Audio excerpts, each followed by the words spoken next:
শুভ দুপুর বন্ধুরা। তো দেখো এখানে আজকে আমি করছি হচ্ছে ভোলা মাছের ঝাল। সেই জন্য প্রথমে দেখো কালো জিরে কাঁচা লঙ্কা ফোড়ন দিয়েছি, তারপর পেঁয়াজগুলো দিয়েছি, দিয়ে একটুকুনি মানে ভাজা ভাজা করে নেবো পেঁয়াজটাকে আগে, সেই জন্য আর কি। আর তার জন্য একটু যাতে নরম হয়ে যায় তাড়াতাড়ি, সেই জন্য একটু নুন দিয়ে দিলাম। তো যার জন্য মানে ওটা একটু পেঁয়াজটা তাড়াতাড়ি নরমও হবে, আর একটু বেরোনোরও আছে। তো সেই জন্য আর কি সঙ্গে সঙ্গে টমেটোটাও দিয়ে দিলাম। মানে তাড়াহুড়ো খুবই আছে, মানে আজকে একটু তাড়াতাড়ি রান্না করছি। এখন তোমার বাজে 9:30-10টা, তো এখন রান্না করছি। তো দেখো কোথায় যাচ্ছি না যাচ্ছি অবশ্যই তোমাদের সাথে শেয়ার করব নেক্সট ভিডিওতে। নেক্সট যে ব্লগটা আসবে তাতে অবশ্যই শেয়ার করব। তো দেখো এখানে পেঁয়াজ টমেটো আমি দিয়ে দিলাম তাড়াতাড়ি। আর আর আজকে মিক্সিতেই করেছি, আদা রসুন মানে রসুনটা একটু বেশি দিয়েছি, আটা অল্প করে, একটু কটা কাঁচা লঙ্কা দিয়ে পেস্ট করে নিয়ে কোনো রকমে তাড়াতাড়ি করে। এর আগে কিন্তু আমার ডাল ভাজা ভুজি হয়ে গেছে, আলু সিদ্ধ একটু করেছি, করে রেখে দিয়েছি।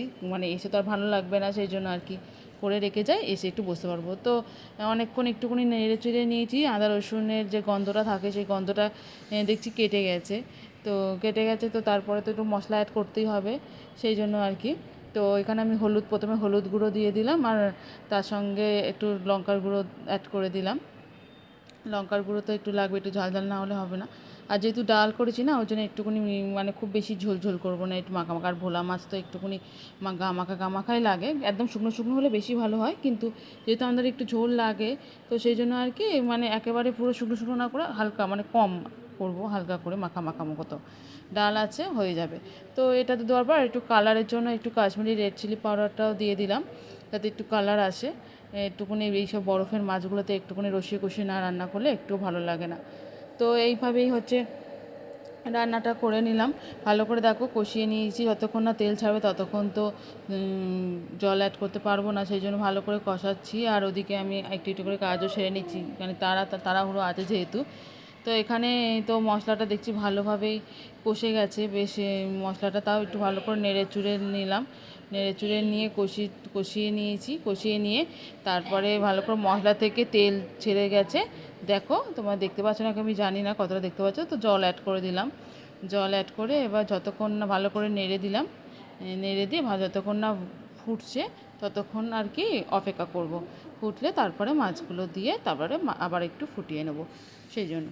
তো এখানে ভালো করে মশলাটাকে দিয়ে ভালো করে মিশিয়ে নিলাম জলের সাথে।